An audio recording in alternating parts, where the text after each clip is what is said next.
Palo Alto studio connecting Silicon Valley and Wall Street. I'm John Furrier, the host of theCUBE here with Dave Vellante, my co-host. Welcome to the Waze Summit coverage, brought to you by Solidigm, with support from Tensordyne, D-Matrix and Argentum.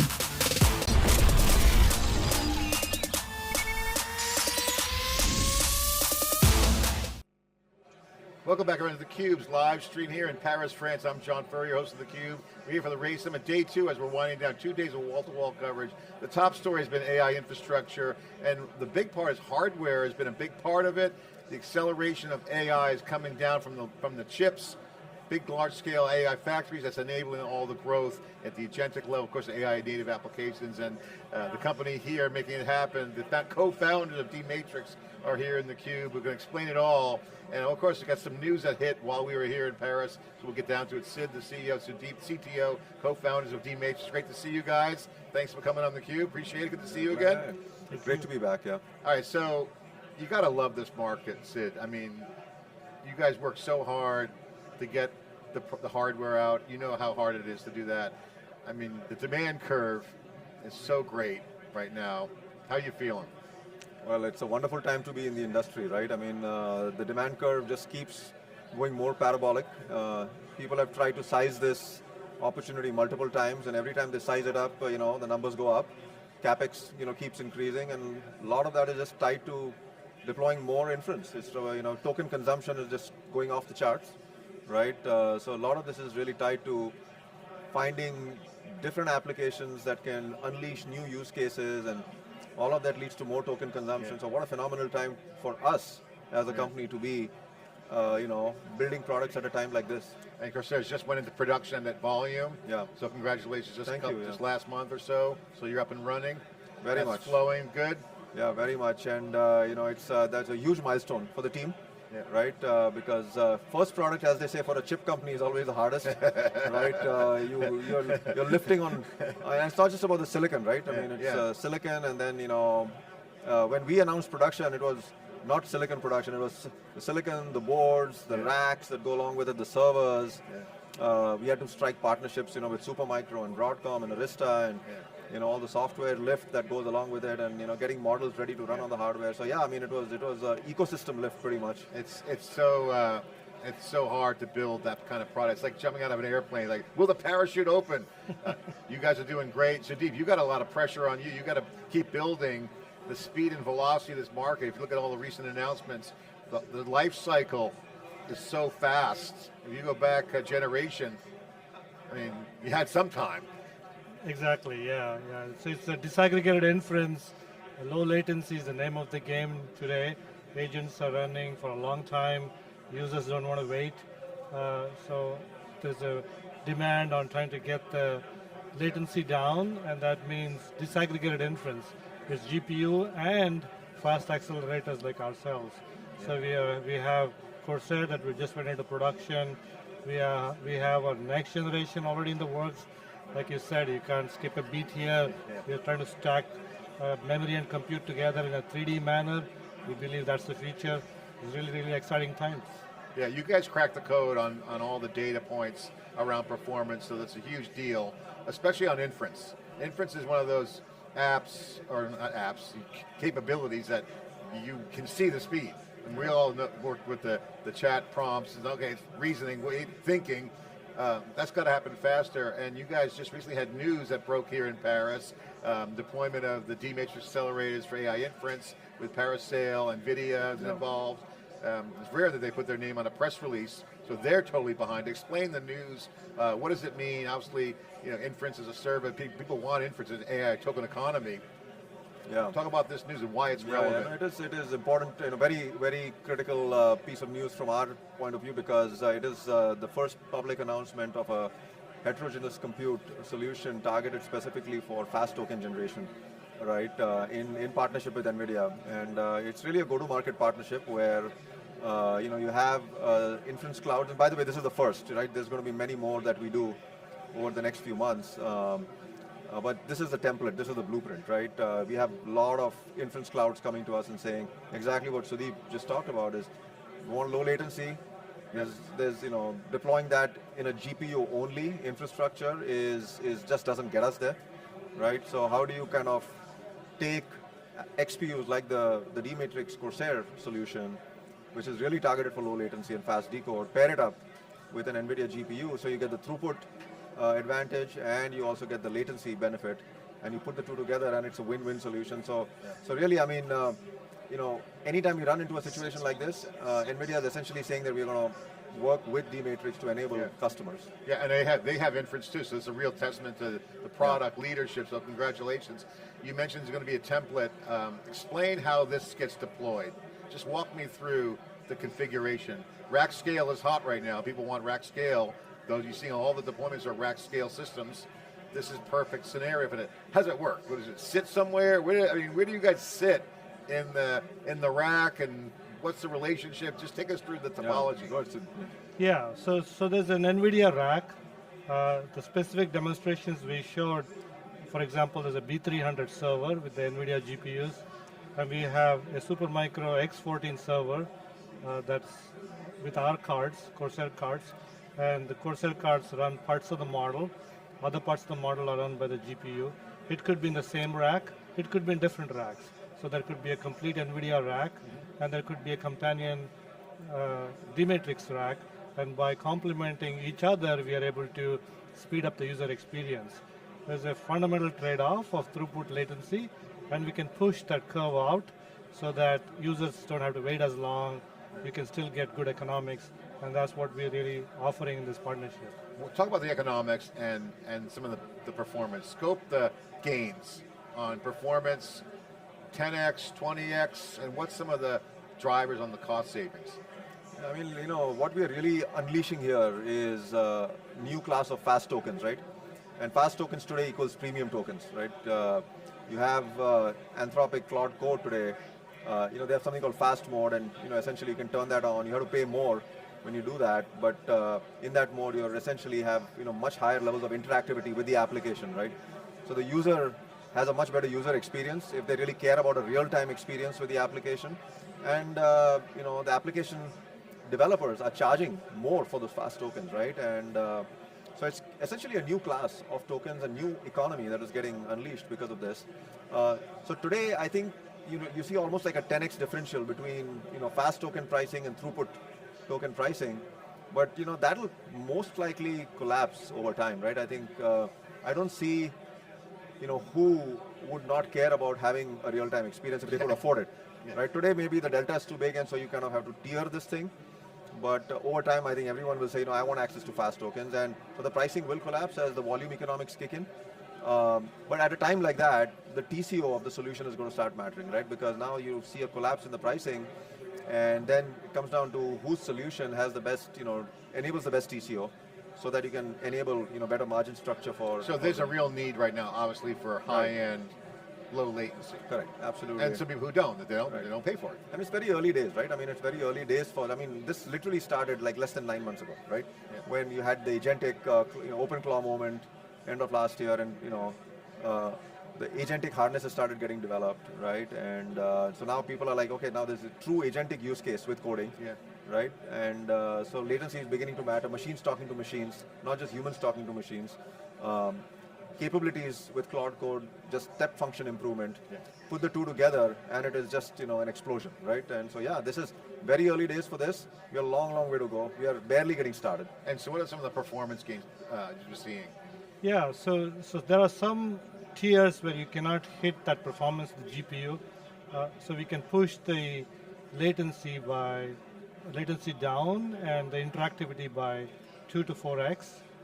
And for the so that's one regime we can reach, where you couldn't reach that with GPUs.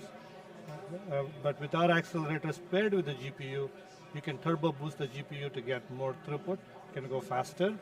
That's one use case. Another use case is you want the same level of interactivity. You still want your 300 tokens per second, but can you increase the throughput up? And you can get it 2 to 4x higher throughput.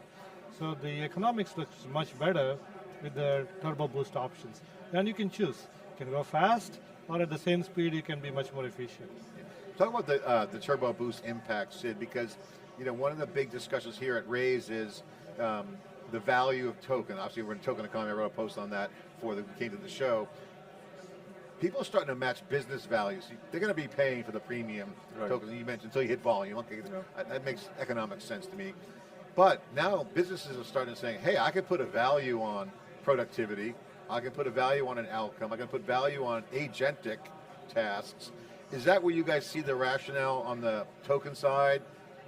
Are you starting to see people say, okay, I will pay for these use cases? Is that clear in the economics? Is that coming out a lot with customers? Oh yeah. I mean, again, as I said, it's still early days for this stuff. We are 9 months into this, and people are still trying to figure out what this new, token economy looks like, right? The use case today is primarily coding, agentic coding, right? And that is where I think all the trial and error, all the experiments are happening, right?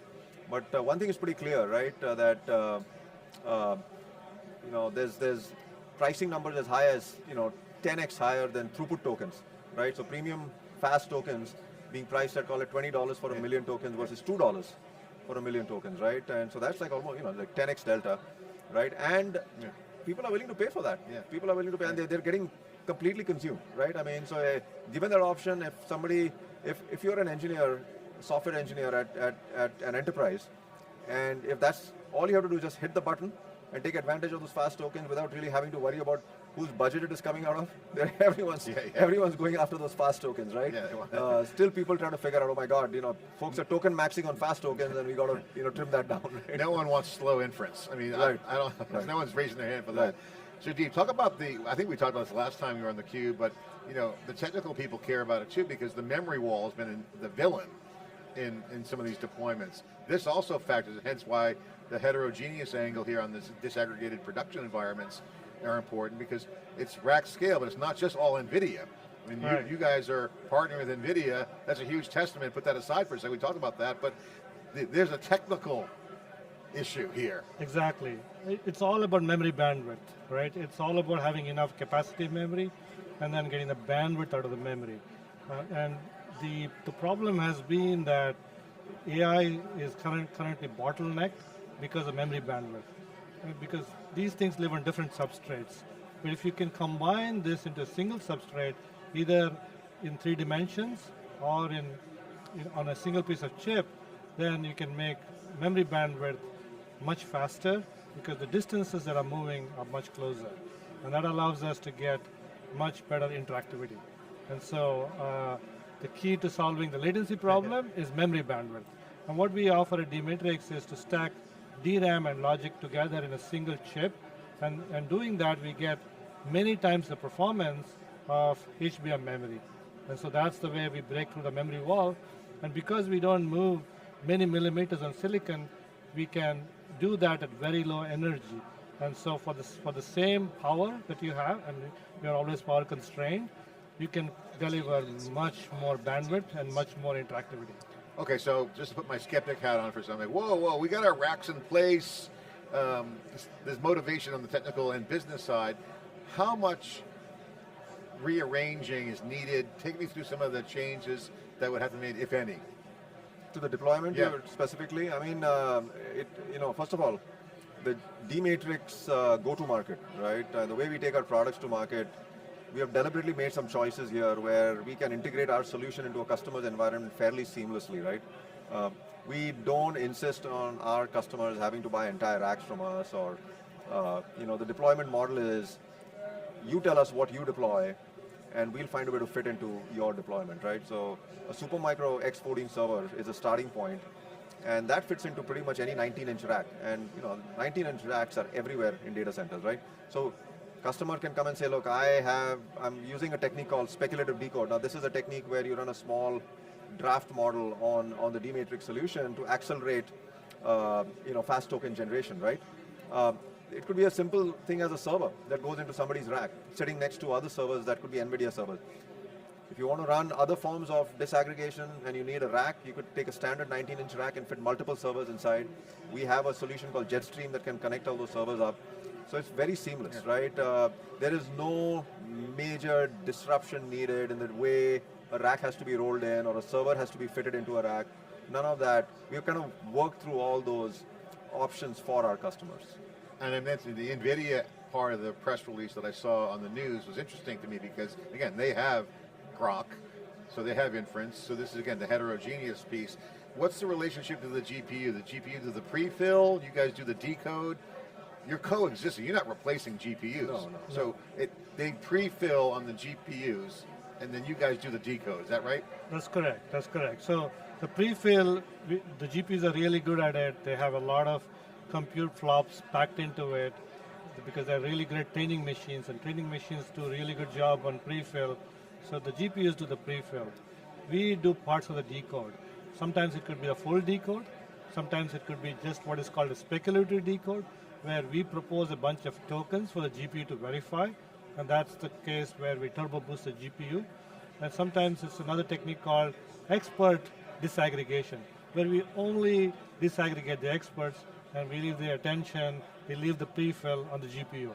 So there's many various types of disaggregation.